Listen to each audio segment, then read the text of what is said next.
Thoreau seems to perfectly capture the purpose of retreating into nature, to rediscover oneself in an effort to live with intention.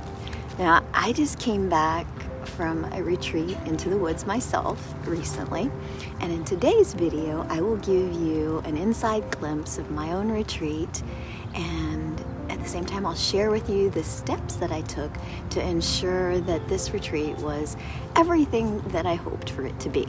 I'll let you in on my planning, something that surprised me while I was there, and what I'll do differently next time, as well as just anything else that I think that you may find helpful in creating your own perfect solo retreat. Lately, I had been feeling this inner pull to set aside some time for myself. Perhaps this was because as I look forward to the coming year, I know that I need to make some really important decisions.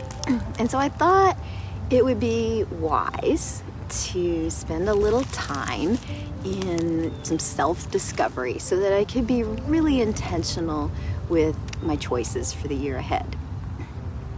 So I thought about carving out time for this at home, but I knew that I would be tempted to just get sidetracked by the pull to accomplish things at home. I'd be thinking to myself, oh, I'll just throw in this load of laundry, or I'll just put away these dishes real quick, or any number of small tasks like that. You know, I kind of find that self-discovery is a little like meditation in that way. There can be a million distractions, and so clearing as many of these as possible as you can. And a good way to do that is to just get away somewhere, away from like the space where you're going to be distracted by doing these things that like you might want to do at home. I chose to retreat to a very small cabin in the woods, one of the postcard cabins in Brown County, Indiana. The simplicity of these small cabins, coupled with this beautiful large window by the bed, it just allows you to feel very closely connected with nature. It turned out to be an ideal setting for a solo retreat. And this is actually the first step in your own planning process. This is choosing a place to retreat to. Nature has a very calming and soothing effect, and that really does wonders for opening up your heart and your mind.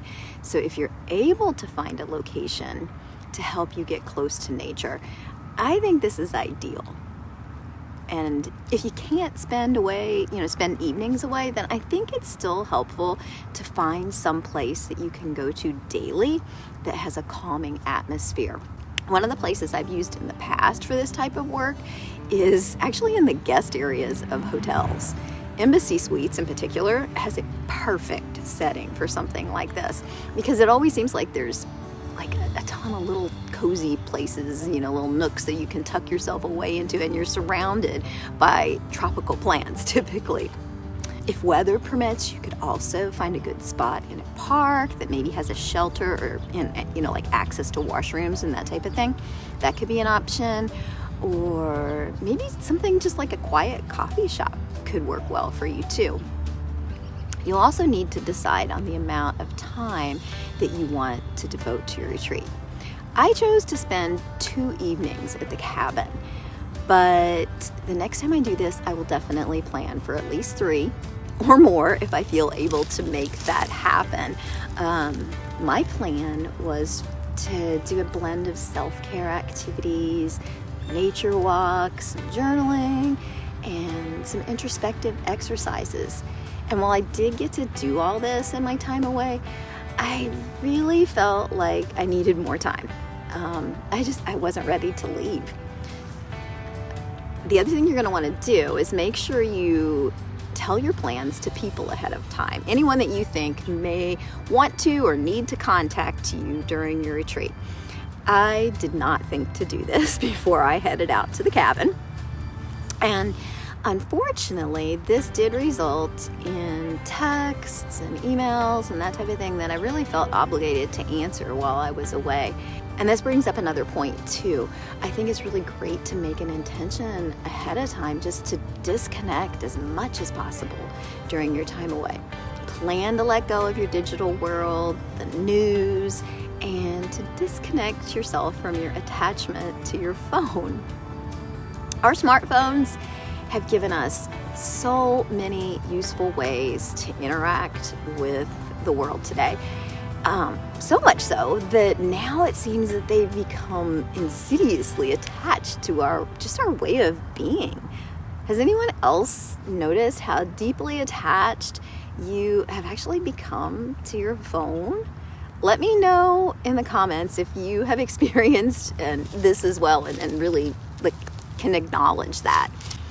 Postcard cabins have this cute little cell phone lockbox that you are encouraged to deposit your phone into when you arrive. And I did this, but honestly, it quickly came out again the first night because I struggled to adjust to the silence of being out in the woods alone. This actually surprised me, as I really don't mind spending time quietly alone at home. But I think at home there's still the background hum of traffic, even outside, and just, I don't know, the hum and energy of the neighborhood, and it just felt so quiet at the cabin. So it took some time to get used to. The cabins do come equipped with a little radio, and I tried to find some music on there, but I wasn't easily able to find on the dial like what I wanted to listen to. But fortunately, it didn't take too long to adjust to the quiet, because by the next morning, I was really beginning to enjoy it. I did still use my phone though for taking pictures and filming clips to use for this video. So I did still use the phone a bit for things like that. But regardless of how you limit yourself, I do think it's a good idea to try and lock your phone away or set it aside as much as you possibly can. And I tried to do this when I wasn't filming. If nothing else, it'll quickly make you aware of how attached that you've become to this little device. The next thing you'll need to do is to decide what you want to bring with you. And I think it's really helpful to create a packing list ahead of time. That way when you get ready to go, you can simply just start crossing, your items off the list, and you won't be having to wonder so much about, worrying that you're going to leave something behind if you start creating your list ahead of time. I brought along things such as my journal, what I needed for a self-massage and a face mask. I brought candles to create, a soft, relaxing, cozy mood. Brought my cozy clothes, a comforter, and the things that I wanted to do there, such as a book for reading, and I had a little crochet project that I brought, and then what I needed for cooking too. Anyway, I've made my packing list accessible to you as a starting point in helping you for your own retreat planning process, and you'll find a link to it in the description. You'll want to set an intention for the purpose of your retreat ahead of time.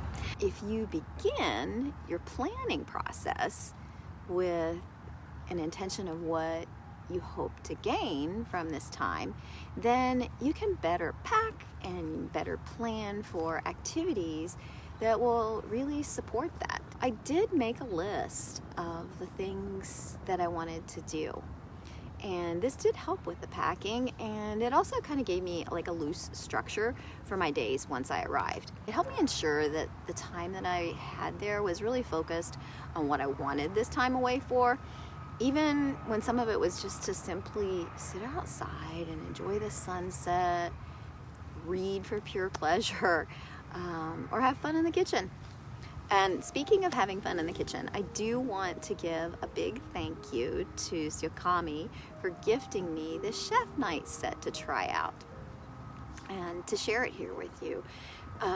Kurt and I do spend a fair amount of time traveling, and most often we prefer to stay in Airbnbs wherever we go, because that way we can make a good number of our meals. And one of our biggest annoyances that we typically find is that oftentimes when we're going to cook, they have like really cheap dull knives there. This knife set is a perfect solution to that. So for people that like to travel like we do, or to cook outdoors, they're really great.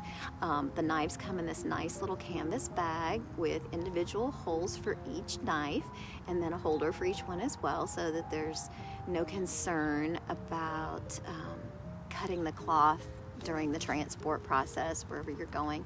And they could be used as your main knife set and easily stored in a kitchen drawer.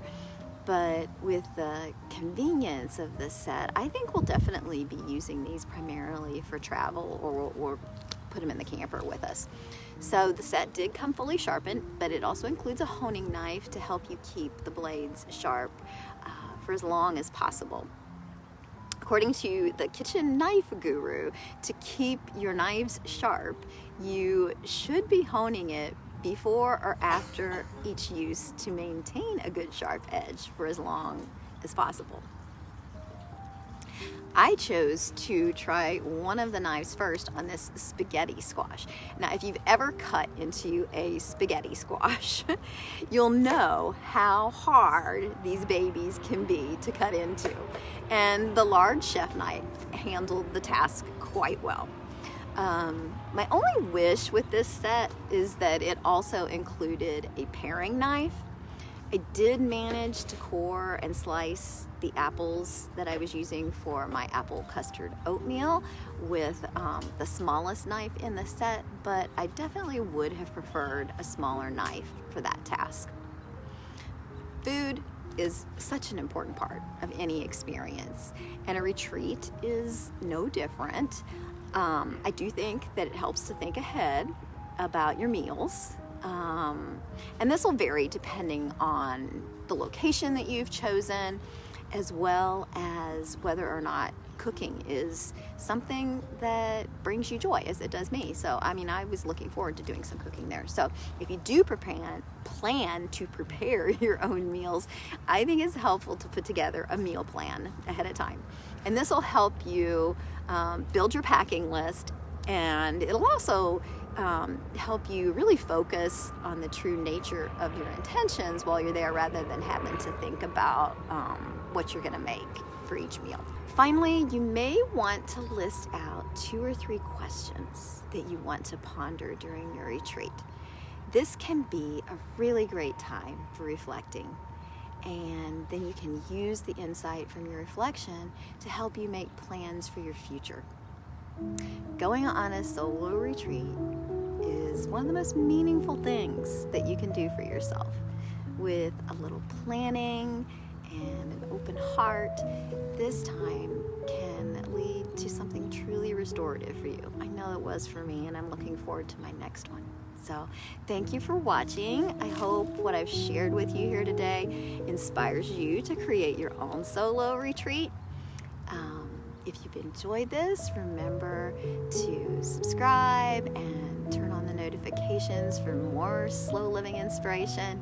And if you have any questions or about doing your own solo retreat, or having one of your own solo retreat experience, would love for you to share these in the comments. Really love to hear about it. And I guess that's all for this week, and we'll see you next week. Thanks for watching here.